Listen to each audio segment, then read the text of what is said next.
So, have you ever dreamed of being a screaming, claw-wielding Berserker cat who never stops until everything is dead? Of course you have. You're a Tenno, you feckin' lunatic. And you did it all while looking fabulous, because nothing is more important to us than wiping out a colony of Grineer clones and having the right colour palette equipped to match. Now, Valkyr has a death gate with no cooldown, which means she can almost cheat death indefinitely. It's like Groundhog Day, but with way more visceral screaming.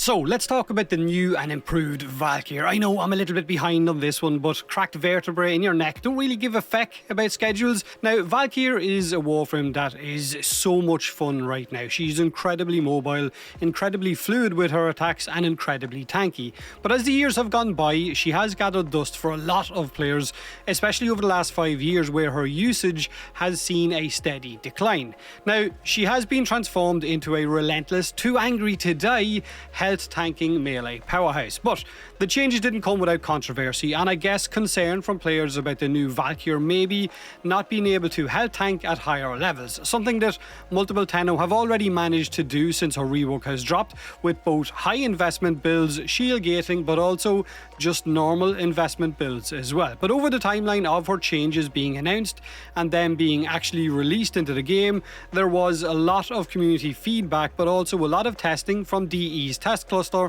and in particular content creators like Brozyme and No Sympathy, who I know both give DE complete spreadsheets worth of feedback and suggestions. So all of that community feedback and that testing is why Valkyr is in the situation she is in right now, which is incredibly good. So well done to the community. So let's just quickly go over those changes that she received, because prior to these changes she was an invincible Warframe that dealt insane damage, but her casting animations and those melee combos from her Hysteria in particular were disruptive and they would break the flow of her movement. She was basically an invincible frame, but damage was never her issue. Now, her health has shot up from 270 to 650, while her armor has skyrocketed from 630 up to 855, but her Valkyr Prime variant has armor sitting up at 1000. This alone turns her into one of the toughest Warframes in the game. Now, Valkyr's passive has changed from a quicker knockdown recovery to harnessing rage as a death gate, meaning that her melee damage boosts her passive up to 300% bonus melee damage. When you cross the 150% threshold of this damage gate, you effectively can cheat death, gaining invulnerability for 5 seconds. Her new passive alone makes Valkyr nearly immortal, assuming that you can keep swinging her claws, because you can hit 150%, which is the death gate threshold, very quickly with just a few swings. Now, her Ripline, which was previously considered almost the instant subsume for Valkyr, has now become a versatile mobility tool, and of course a crowd controlling one as well, which you can group up large groups of enemies. It allows you to zip across the map really quickly. It can reset your double jump mid-flight. You can bounce on the landing from this to continue that momentum, and of course you can pull large groups of enemies into a nice little neat cluster for easy annihilation from her Hysteria claws. Now, her Warcry remains largely the same, except it's more polished. It is now recastable, it lasts longer, and it covers a larger radius, allowing allies in affinity range to instantly regain that debuff, or that buff, sorry, if they leave the area. Now, during her Hysteria, Warcry's armor bonus will be tripled, making her even tankier. Its augment is no longer a requirement, it is an option if you wanted to use it, but overall not having to use it allows you a little bit more freedom in your builds. Now, her Paralysis has also received improvements. It now consumes energy instead of shields. It increases enemy melee damage vulnerability. It basically debuffs enemies by 50%, and it slows them by 30% as well. So that slow has moved from Warcry to her Paralysis. But being honest, it is probably the least compelling part of her new kit, considering how good Ripline is at grouping enemies. So this would be the automatic subsume option for a lot of people, whether you want to put Nourish on there, whether you want to use Wrathful Advance, Silence, or whatever ability of your, I guess, your preference that you want to stick on there. The augment will of course group enemies up, or will kind of vacuum them in around you, but Ripline already does that, so you don't really need it. But speaking of aggression, her Hysteria, while its invincibility has been removed, the new Rage Gate passive and of course Warcry's triple armor buff easily compensates for that survivability. Hysteria now has better mobility in her melee combos, it has guaranteed slash procs, and it extends its melee range as well. So when you couple this with her lifesteal and of course the capped energy drain from Hysteria, Valkyr has become an incredibly, like I said at the start of the video, fun Warframe to play. Valkyr's gameplay loop is very straightforward and very very satisfying.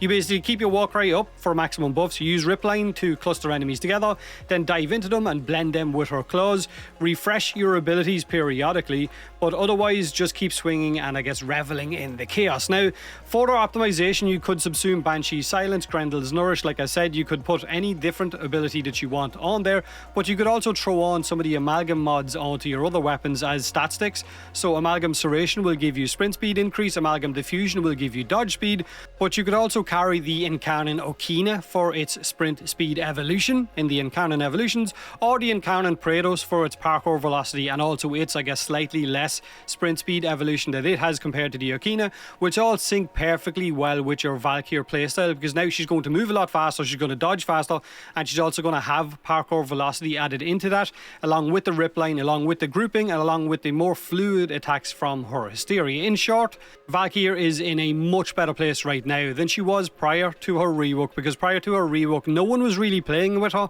regardless of the sheer amount of outcry from the community in relation to her changes. She had a 0.5% usage, which was one of the lowest usages over the last few years, and from 2020 when it was 0.8 to now it has gone steadily down.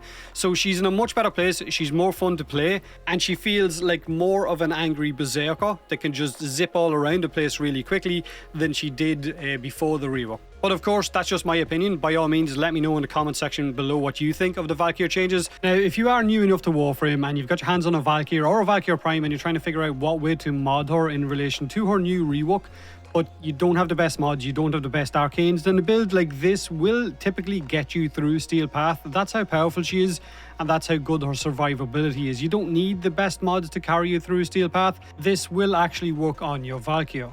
You just want a nice even mix of duration, range and strength while giving you that little bit of survivability with steel, fibre and of course vitality. And of course it goes without saying, once you do get the prime mods and the better arcanes, and that you can switch them in. And if you're a new player wondering how you would go about modding for her talons, then you would build it something like this. Basically viral, heat, base damage, crit chance, crit damage, range and attack speed, and you're good to go. Until of course you get the better mods. Now, this is the current build I have on my Valkyr Prime for myself. It is 8 forma, but ignore the amount of forma. I've had this Warframe for over a decade, which means every time she's had any kind of a little change, builds need to be changed, which means having to use new forma. It is also a triple Umbra build, but it's not necessarily needed. I already had 2 Rumble Forma on it, which means I'm not going to waste those slots and get rid of them, so I've decided to keep them. But you could just go with normal Vitality and normal Steel Fibre, and you could still be as effective running through the Steel Path. The rest is basically Power Strength, Range and Duration, mixed with Arcane Battery, because you're going to have so much armor that it's foolish not to use this, because you've got an insane amount of energy. I think it's up on 1200. Molt Augmented is, I guess, a bit of a flex pick. You can choose whichever you want to with this one. If you wanted to put Molt Efficiency in for more duration, you could do that, since she doesn't necessarily need as much power strength. But the build I have here is pretty much the same build that I've used on my Nourish, Wrathful and my Silence setup. So that I've got a decent amount of duration on Nourish and on Wrathful and on Silence, but it's also amplifying those buffs as well. Then if you wanted to go for shield gating, then I guess you would have something along the lines of this, and you would just slot in whichever mods you wanted to. You wouldn't necessarily need the 2 Augur mods, but maybe one of them is a benefit, considering it's going to give you shield regen every time you cast an ability. But that's pretty much the build that I've settled on for my Valkyr Prime. Now for her claws, I have simply decided to mod them for Condition Overload, Blood Rush, Weeping Wounds, and of course Heat. Melee exposure is going to give me corrosive damage, so it is corrosive and heat. And then I've got additional range, and then I've got a crit chance, and of course the bonus of critical damage that's going to give me on top of the Organ Shatter as well. So that's pretty much my builds for my Valkyr Prime since her rework has dropped. Let me know in the comment section below, like I said earlier, what you think of the changes, what way you've modded yours, if you've gone for any kind of particular niche setup. By all means, let me know. I'd love to try it out. Have a great day, have a great week, and as always, thanks for watching.